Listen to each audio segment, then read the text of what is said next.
मक्के मुकर्रमा में होने वाली मुश्तरका दिफाई सरबराही कॉन्फ्रेंस में पाकिस्तान, सऊदी अरब और तुर्की ने एक नए बाब का आगाज कर दिया। पाकिस्तान के वज़ीर-ए-आज़म शहबाज शरीफ, सऊदी वली अहद मोहम्मद बिन सलमान और तुर्क सदर रज्जब तैयब एर्दोआन ने मक्का मुश्तरका दिफाई माहदे पर दस्तखत करते हुए मुश्तरका एलामिया जारी किया। माहदे का मकसद किसी भी जारहाना इक़दाम के खिलाफ तीनों ममालिक की इज्तिमाई दिफाई सलाहियत को मजबूत बनाना है। मक्का मुआहदे के मुताबिक तीनों मुल्कों में से किसी एक के खिलाफ होने वाला मुसल्लह हमला सबके खिलाफ हमला तस्वुर किया जाएगा। इस मुआहदे के तहत पाकिस्तान, सऊदी अरब और तुर्की दिफाई ताउन के मुख्तलिफ शोबों में रवाबित को मजीद फ़रोग़ देंगे, जबकि मुश्तरका सलामती, तरबियत और दिफाई हिकमत अमली के मैदान में ताउन बढ़ाने पर भी तवज्जो दी जाएगी।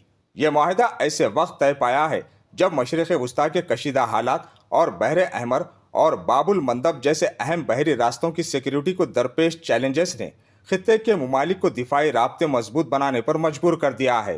पाकिस्तान, सऊदी अरब और तुर्की के दरमियान तारीखी, मजहबी और स्ट्रेटेजिक ताल्लुकात पहले ही तवील अरसे से कायम हैं। इस्लामाबाद के मुताबिक यह मुआहदा इन्हीं देरीना रवाबित और मुश्तरका मफादात की बुनियाद पर खित्ते में अमन, इस्तेहकाम और सलामती के फ़रोग़ के लिए किया गया है।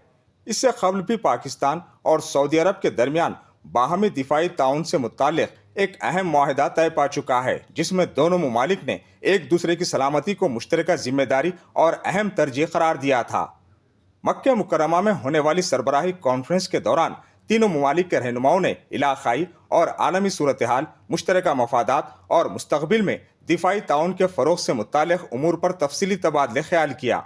मक्का मुश्तरका दिफाई मुआहदा खित्ते में बदलते हुए सिक्योरिटी मंजरनामे के तनाजुर में एक अहम पेशरफ्त करार दिया जा रहा है। अब आने वाला वक्त ये वाज़े करेगा कि यह नया दिफाई फ्रेम वर्क अमली मैदान में पाकिस्तान, सऊदी अरब और तुर्की के दरमियान ताउन को किस हद तक मज़ीद मुस्तहकम और मौसर बनाता है।